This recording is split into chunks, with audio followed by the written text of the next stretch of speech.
자, 이번 비디오에서는 또 새로운 방법론 하나를 좀 개선하는 방법인데요. 그걸 소개하도록 하겠습니다.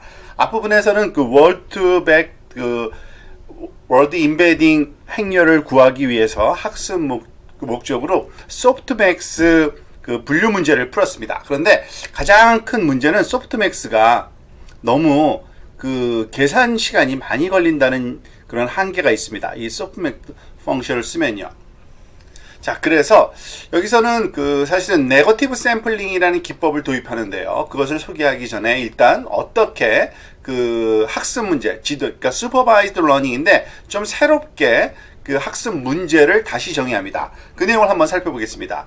지금까지 살펴봤던 그 문장 한번 다시 한번 볼게요. I want a glass of orange juice to go along with my cereal. 이런 문장에서 그 컨텍스트와 타겟을 정하는 거는 앞에서 스킵그램과 똑같은 방식으로 그냥 정합니다. 예를 들어서 오렌지를 우리가 컨텍스트로 보고요. 당연히 주스를 타겟으로 봤다고 한번 생각해 볼까요? 여기다 한번 써볼게요. 오렌지하고 주스를. 자, 이 오렌지하고 주스가 사실은 그 스킵그램 그 어프로치로 우리가 이것을 우리가 타겟으로 본 거고요. 그죠? 죄송합니다. 이걸 컨텍스트로 본 거죠. 이거 잠깐 지우고 다시 시작하겠습니다. 말을 실수했네요. 자, 이건 컨텍스트고요. 그리고 이거를 타겟으로 본 거죠. 자, 그런데 이번에 새로운 문제는 뭐냐면 이 컨텍스트 월드와 타겟 월드가 이렇게 하나의 세트로 함께 이렇게 주어져 있으면 이거는 제대로 된 그 말하자면 관계다라고 결국에는 그 CNT의 관계가 좋다, true다, false다라는 어떤 true라는 값을 갖도록 우리가 문제를 정의하자는 겁니다. 그리고 얘를 이 친구를 x라고 놓고요. 그리고 결과 값인 요거를 y 값으로 놓자는 얘기입니다. 그래서 이 두 개의 단어가 들어가서 컨텍스트와 타겟이 y 값은 true가 되는 거죠.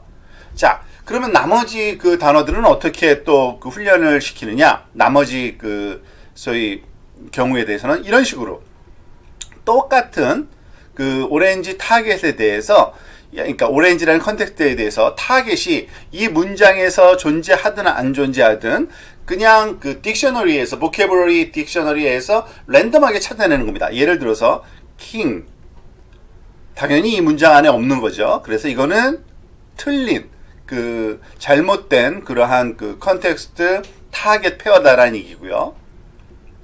또 하나 또 찾아보니까 예를 들어서 북이라는 게 나왔다, 책이라는 게, 이것도 네거티브 말하자면은 이그젬플에 해당되는 겁니다. 그리고 또 오렌지라는 그 워드와 뭐 더라는 게 찾아질 수도 있고요. 이것도 네거티브. 또 오렌지라는 단어와 그 랜덤하게 찾다 보니까 오프가 찾아질 수도 있습니다. 물론 이 안에도 오프가 있습니다만 전혀 상관없습니다. 그냥 우리가 그 스킵그램으로 하나 선택해 찾아낸 거 외에는 그 랜덤하게 찾아낸 것들이기 때문에 이것들은 다 그 적절하지 않은 컨텍스트와 타겟 그런 페어로 볼 수 있다는 얘기죠. 즉, 이 부분 오렌지 주스와 주스라는 단어가 함께 입력으로 들어가서 결과값으로 1로 나오는 이게 바로 포지티브 이그젬플이 되는 거고요.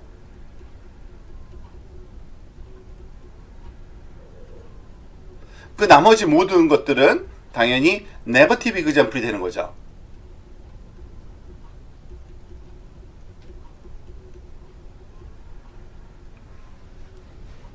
그러면은 이 네거티브 이그젬플 그 개수, 이것을 우리가 K라고 한번 놔볼까요? 이거를 당연히 그 포지티브 이그젬플은 한 개고요. 그리고 이 네거티브 이그젬플 K인데 그 이 방법론을 제안한 그 저자들은 제안하기를 그 K는 작은 데이터셋에 따라서 큰 데이터셋에서 좀 다르게 측정할 수 있는데 K를 5개에서 한 20개 정도, 그러니까 작은 데이터의 경우에는 데이터 세트, 그러니까 코퍼스 자체가 크지 않을 경우에 스몰로 데이터 셋은 그 정도 측정하는 게 바람직하고, 만약에 너무 크면은 이게 K가 커지면 또 그 우리가 감당이 안 되거든요. 2에서 5개 정도, 약간 그 라저 데이터셋에서는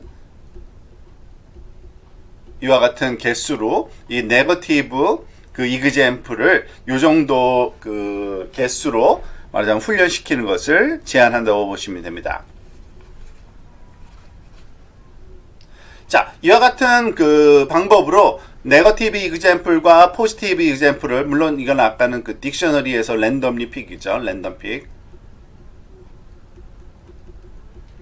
이걸 기억하시면 되고요. 자, 이와 같이 세팅된 이러한 새로운 슈퍼바이즈드 러닝 문제를 우리가 풀 경우에 어떠한 장점이 있는지를 한번, 그리고 또 뭘 또 고려해야 되는지도 같이 한번 또 살펴보도록 하겠습니다.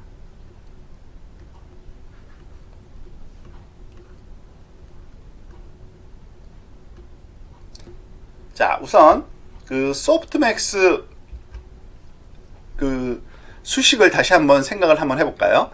소프트맥스 클래시피케이션 문제, 우리가 처음에 풀었던 그 워드 투백을 구하기 위한 그 워드 임베딩 그 어프로치에서는 컨텍스트 단어가 주어졌을 때 타겟 단어가 나올 확률을 그 전체 보캐버리에 대한 그 확률 값으로 계산하기 때문에 이 분모에 이와 같이 그 각각 모든 단어가 나타날 확률분의 그 하나의 타겟이 나타날 확률 값으로 이렇게 그 이런 비율로 계산이 이루어진 데 반해서 이 지금 이제 그 네거티브 이그젬플을 우리가 포함시킨 모델 안에서는 좀 다른 문제를 우리가 풀고 있는 겁니다. 지금 여기서 컨텍스트 월드 이 전체 두 개의 단어가 입력으로 세트로 같이 들어가고요. 그리고 출력으로 우리가 y는 1 또는 0, 포지티브 또는 네거티브 이그젬플이 있는 거죠. 즉, 첫 번째 한 개만 포지티브로 만들어 놓고요. 나머지 k개는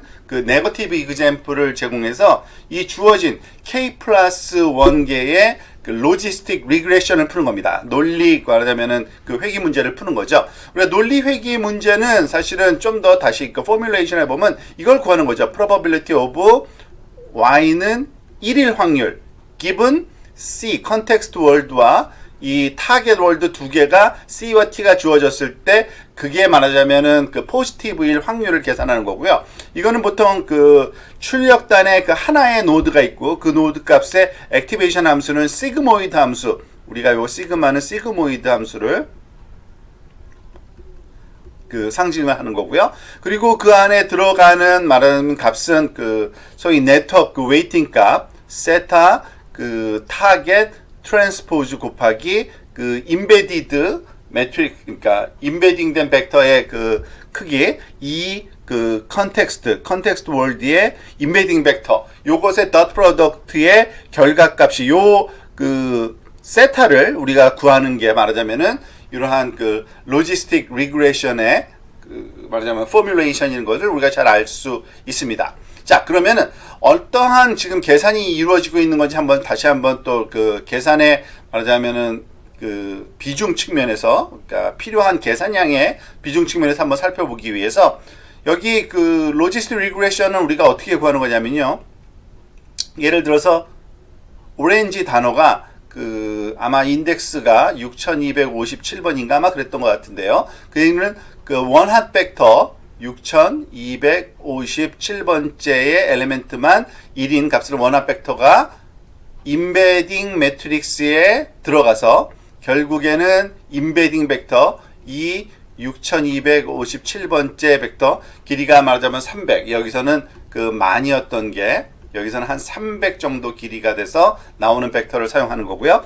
그 값이 들어가서 사실은 그 이런 로지스틱 리그레션을 푼다는 거는 그 이것이 예를 들어서 타겟이 오렌지일 때 주스가 하나가 여기 어딘가에 나오는데 뭐 A일 확률 또는 뭐 R원일 확률 뭐 등등 해가지고 모든 그 그러니까 만 개의 그러한 그 소위 로지스틱 리그레션을 푼다라고 생각하면 되는 거죠. 주스일 확률, 뭐 여기서는 예를 들어서 킹일 확률, 뭐 이런 것들을 구하는 게 이게 만 개의 말하자면 로지스틱 리그레션을 풀어야 되는 겁니다. 그런데 이 만 개의 로지스틱 리그레션을 푸는 대신에 앞에서 우리가 설명했던 그 아주 워드 투 백의 그 어프로치의 그 스킵그램 어프로치는 이러한 그 하나의 그 길이가 만인 소프트맥스 벡터를 구하는 문제로 하나의 문제로 풀었던 거고요. 지금 여기서 네거티브 이그젬플 어프로치라고 하는 거는 이 만 개를 다 풀어보는 게 아니라 그 중에서 요 주스를 포함하는, 그러니까 포지티브 예를 나타내는 거 하나와 그리고 이 만 개 중에서 한 5개 정도, 예를 들어서 K를 5라고 하면은 5개 정도의 추가적인 네거티브 이그젬플만 풀어보는 겁니다. 그러면 그 풀어야 될 문제의 개수가 엄청나게 줄어드는 거죠. 이 매번 그 모든 하나하나의 단어에 대해서 이러한 만 개의 길이를 갖는 소프트맥스 말하자면 클래시피케이션 문제를 푸는 대신에, 즉 만 개의 모든 단어에 대해서 바이너리 클래시피케이션을 풀 건데,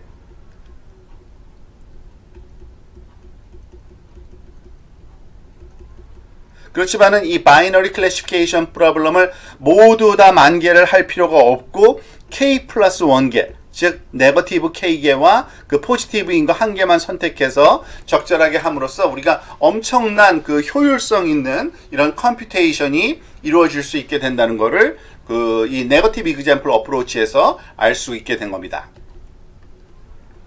자, 그런데 한 가지 또 우리가 고민을 해야 될 게 있긴 있습니다.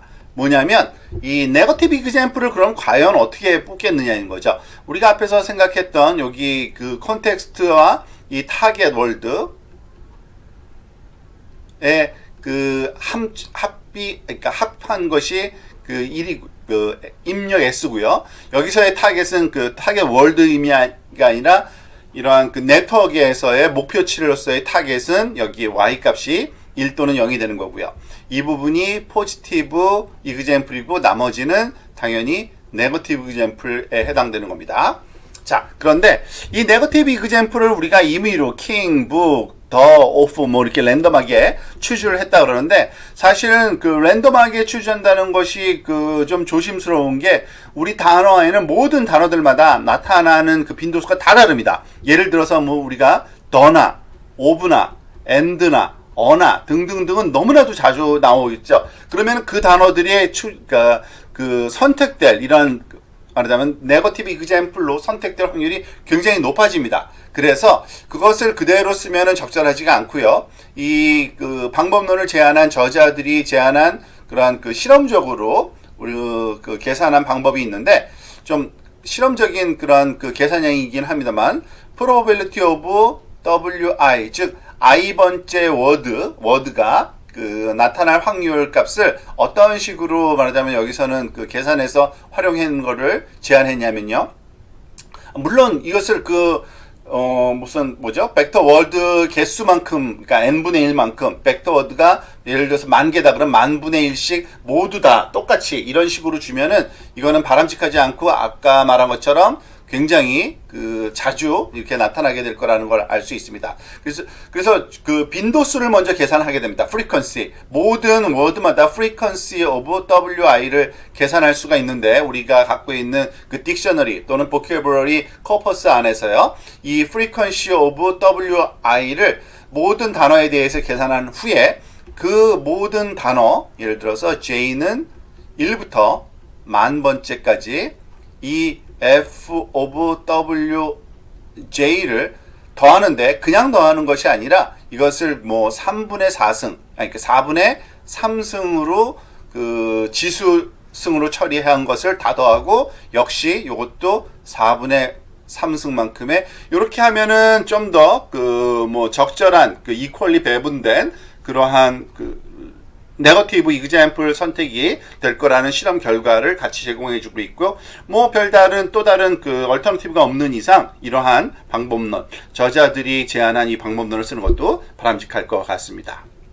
어쨌든 그 워드 투 백이라는 그 임베딩 매트릭스를 구하는 방법으로 스킵그램을 쓴 그러한 알고리즘을 설명드렸는데요. 앞에서 여러 가지 그 어프로치는 그것이 어떤 식으로 처음에 포뮬레이션 된지 설명을 한 거고, 실제로 좀 더 효율적이고 좀 더 심플한 알고리즘으로 점점 발전돼서 이 네거티브 이그젬플에 대한 이러한 세트를 말하자면 포지티브 또는 네거티브 말하자면 로지스틱 리그레션 문제로 이렇게 전환해서 좀 더 효율적으로 풀 수 있는, 그럼으로써 워드 임베딩 벡터가 좀 더 쉽게 빨리 구해질 수 있는 이러한 알고리즘이라는 것으로 여러분들이 이해하시면 되겠습니다.